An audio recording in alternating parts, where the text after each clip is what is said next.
नमस्कार, हूनबिल टीवी देख रहे हैं आप। मैं हूं आपके साथ विशाल गर्ग। खबरों की शुरुआत करेंगे। कांग्रेस की 3 दिवसीय समीक्षा बैठक का आज आखिरी दिन। लोकसभा चुनाव में हार के कारणों को तलाश रही कांग्रेस। फैक्ट फाइंडिंग कमेटी कर रही समीक्षा बैठक। पीएल पूनिया कर रहे पार्टी के पदाधिकारियों से बातचीत। पांचों लोकसभा सीटों की हो चुकी है बैठक। आज वरिष्ठ नेताओं से लिया जाएगा फीडबैक। तो बड़ी खबर आपको बता रहे हैं, जहां पर फैक्ट फाइंडिंग के सदस्य पीएल पूनिया 3 दिवसीय उत्तराखंड दौरे पर हैं। 2 दिनों की बैठक वो कर चुके हैं और तीसरे दिन की आज बैठक होनी है, जिसमें पार्टी के नेताओं और पदाधिकारियों से भी अब फीडबैक लिया जाएगा। हालांकि इससे पहले जो प्रत्याशी रहे हैं उनसे बातचीत की गई है, उनसे जानने की कोशिश की गई है कि क्या वजह रही हार की।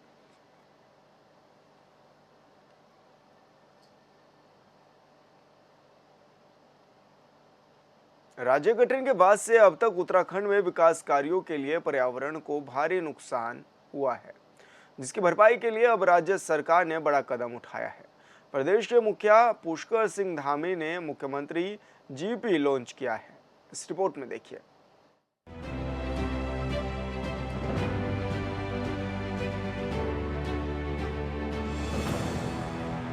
उत्तराखंड के मुख्यमंत्री पुष्कर सिंह धामी ने जीपी यानी सकल पर्यावरण उत्पाद लॉन्च किया। सीएम ने कहा कि हम सब लोगों के लिए ऐतिहासिक दिन है। हमारे पूर्वज हमारी अच्छी वायु जल स्रोत देकर गए हैं। पूरा वायुमंडल शुद्ध वायु से आच्छादित है, लेकिन जिस प्रकार से हम विकास में आगे बढ़ रहे हैं, उसके तहत कैसे हम पर्यावरण को भी संरक्षित कर रहे हैं, यह उसका सूचकांक है। इस प्रकार का जो समीकरण आज यहाँ पर हम लोगों ने शुरू किया है, ये बहुत कारगर सिद्ध होगा। ये आर्थिक विकास का एक ऐसा पैमाना होगा जिसमें जो अभी शिवम जी ने यहाँ पर प्रेजेंटेशन दिखाया था, जिसमें जल, जंगल, जमीन, हवा, इन सब का योगदान होगा और इसका सकल घरेलू उत्पाद यानी जीडीपी में उसकी जो हिस्सेदारी है वह भी तय की जाएगी। जीडीपी का आकलन होने पर अर्थव्यवस्था और पर्यावरण के बीच यानी कि इकोलॉजी और इकोनॉमी के बीच एक बेहतर सामंजस्य स्थापित होगा और निश्चित रूप से जहां हम उत्तराखंड जैसे राज्य में हैं, तो यहाँ हमारे लिए जहाँ इकोलॉजी बहुत जरूरी है, वहीं इकोनॉमी भी जरूरी है, विकास भी बहुत आवश्यक है।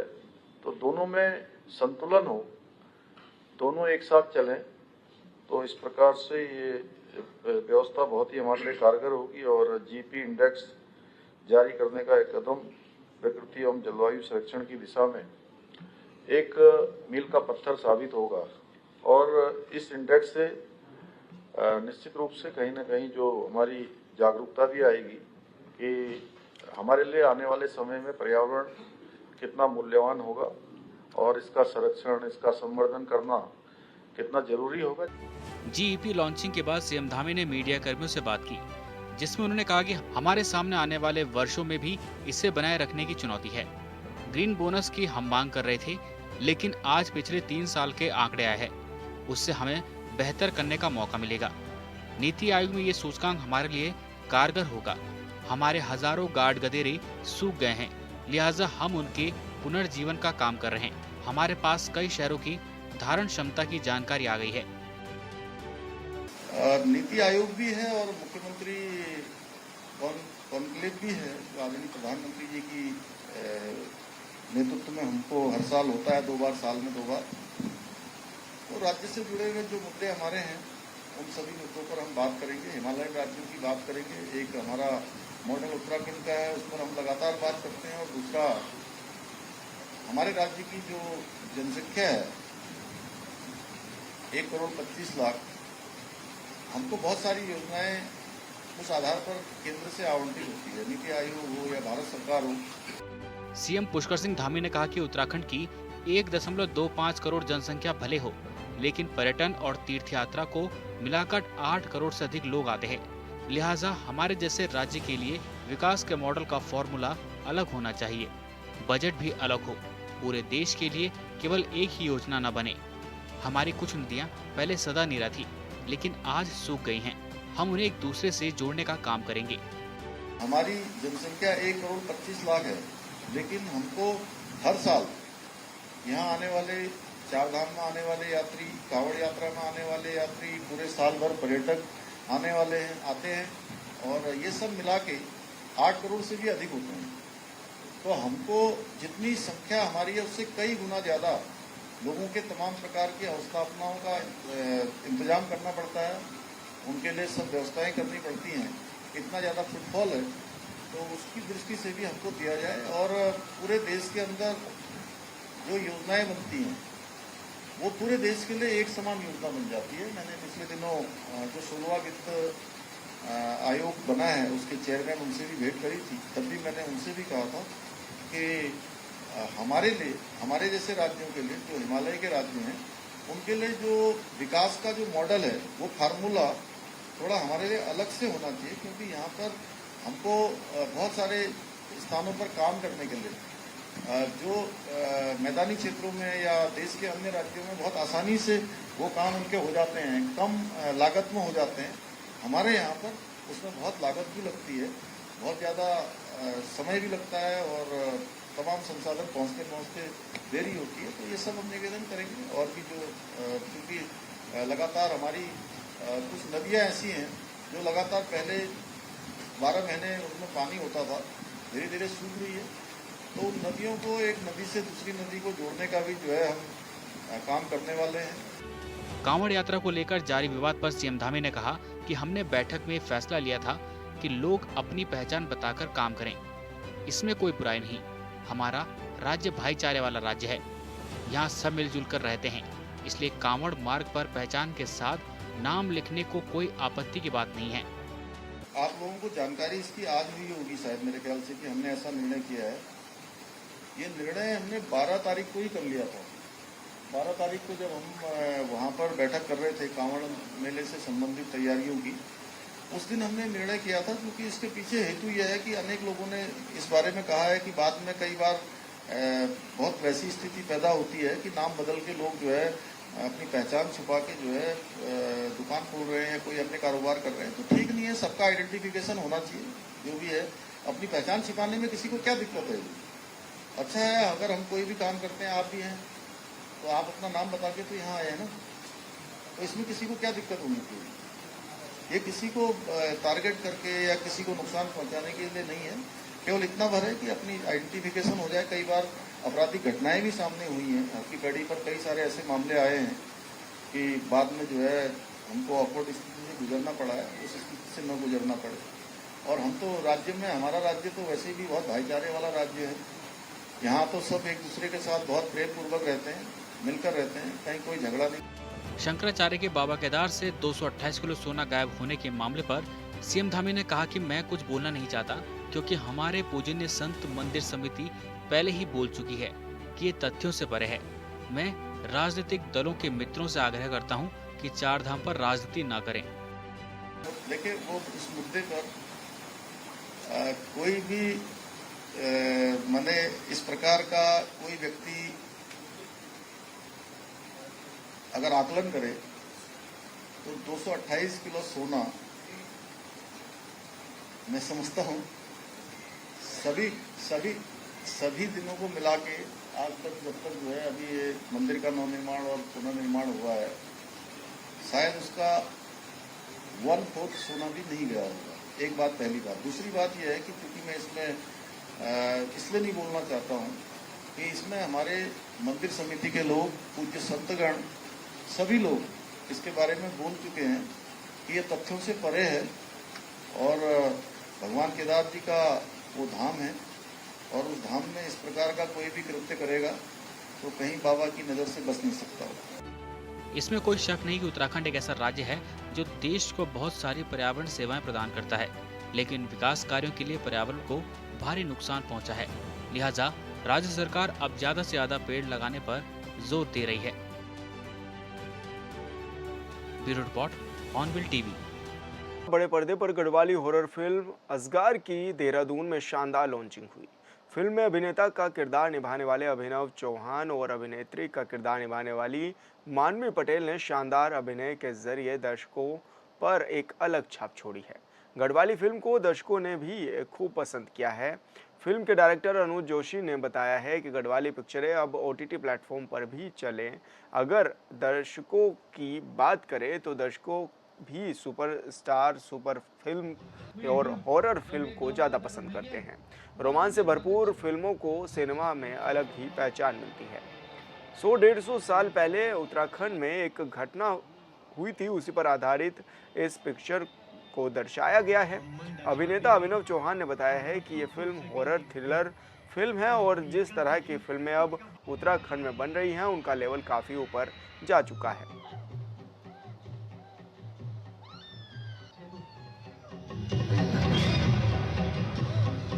निश्चित रूप से जो कंटेंट फिल्म के जो कंटेंट है, जब इस तरह की मूवी बनेगी तो मुझे लगता है कि जो यहाँ के कंटेंट है, जो अच्छी यहाँ की जो उत्तराखंड की जो अच्छी, जैसे आपने देखा तिलू रौतेली है और नंदा राजजात है, इस तरह की फिल्में यदि बनेगी जो यहाँ का कल्चर है, उत्तराखंड का कल्चर, तो यदि वो मूवी बनेगी तो मेरे को लगता है कि वो बॉलीवुड की मूवी को भी टक्कर देगी।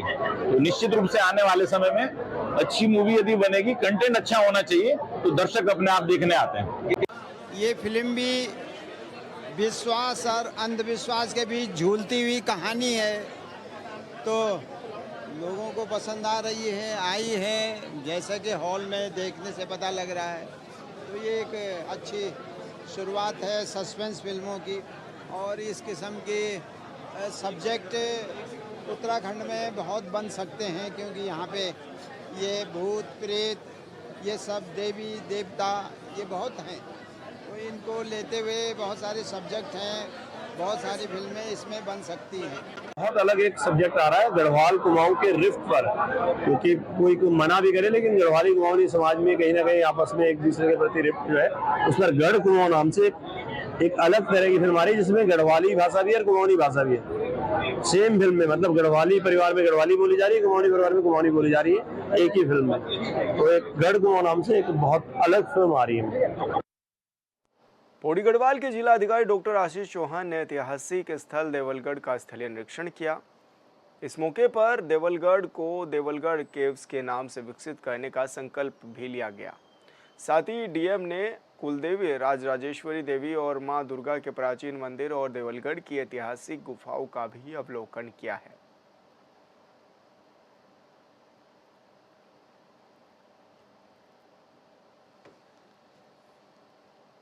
मौसम विभाग देहरादून ने आज प्रदेश के कई जिलों में भारी बारिश का अलर्ट जारी किया है, जिसके चलते चंपावत में भी कहीं कहीं भारी से भारी बारिश का अनुमान जताया है।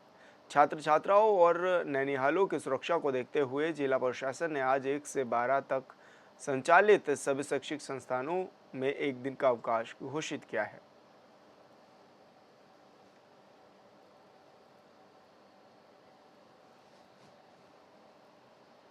उत्तर प्रदेश और उत्तराखंड में कांवड़ यात्रा को लेकर सरकार के फैसले पर सियासत हो रही है। इस मुद्दे पर एक तरफ एनडीए तो दूसरी तरफ इंडिया गठबंधन है। आरोपों की राजनीति में ना तो एनडीए वाले पीछे हैं और ना ही इंडिया गठबंधन वाले, और इन सब के बीच हैं कई सवाल, जिसका जवाब मौजूदा वक्त में बड़ा मुश्किल है। नेताओं के पास कुछ कहने को है तो सिर्फ दलीलें। इस रिपोर्ट में देखिए।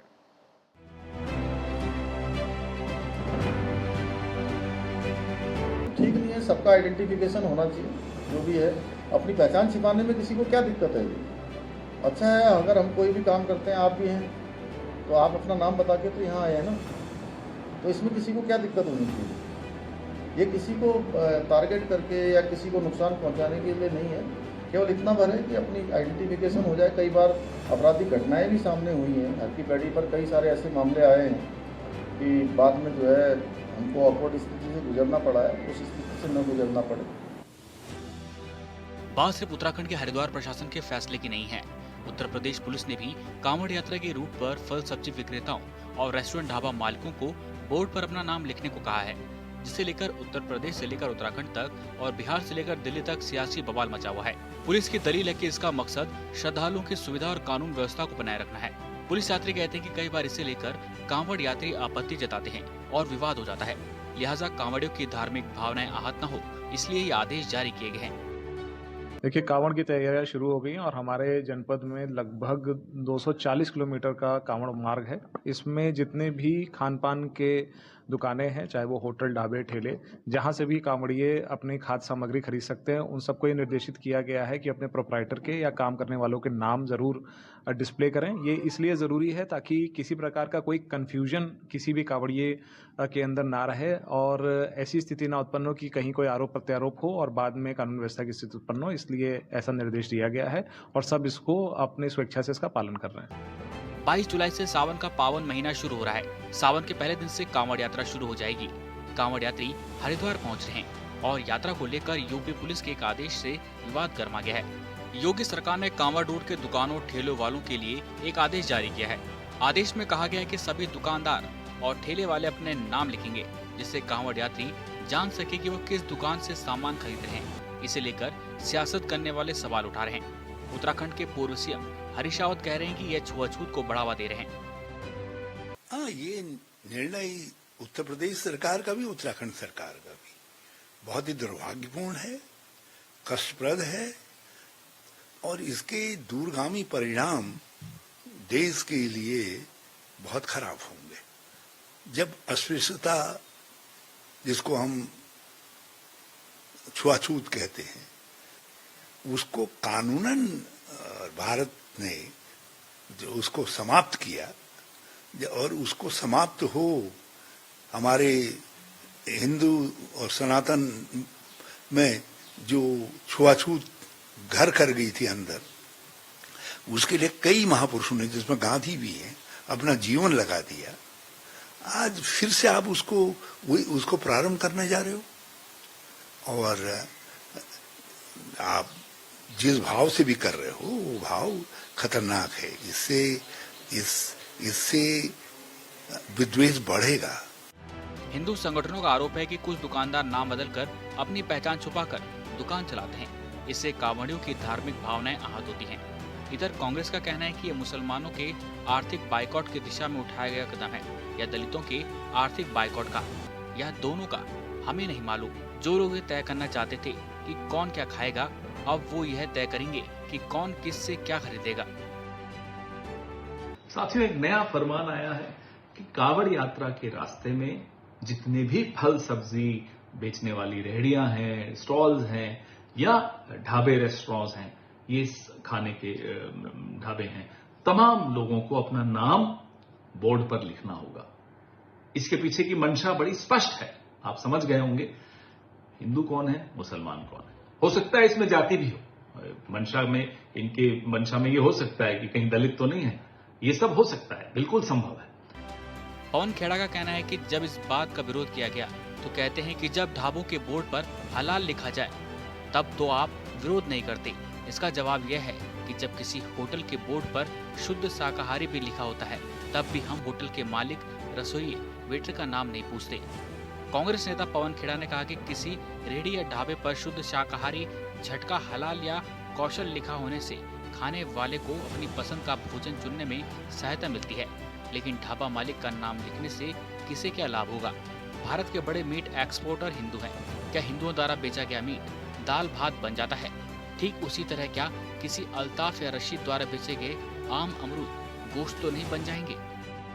हमने इसका कल जब विरोध किया तो जवाब आया, जब हलाल लिखा होता है तब तो आपको कोई आपत्ति नहीं होती। हाँ, बिल्कुल नहीं होती। जब शुद्ध शाकाहारी ही लिखा होता है तब भी हम नहीं पूछते कि साहब ये शुद्ध शाकाहारी जिस रेस्टोरेंट के बोर्ड पे लिखा हुआ है, इसका मालिक क्या हिंदू है, मुसलमान है, जैन है, सिख है, क्या है, हमें कोई फर्क नहीं पड़ता। हमें शुद्ध शाकाहारी खाना है, हम जाकर खा लेते हैं।